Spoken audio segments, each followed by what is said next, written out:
আসসালামু আলাইকুম প্রিয় ভাই বন্ধুরা ও পর্দানিসে মা বোনরা,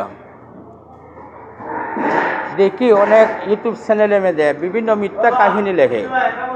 অনেক সাংবাদিক মিডিয়ার লেখে লেখে লেখে লেখে ভিডিও ভিউ হইবার লাগিয়া, কমেন্ট হইবার লাগিয়া, তারা লাভের লাগিয়া এগুলা মিথ্যা কাহিনী লেখে, পারে না এগুলা মিথ্যা লিখত।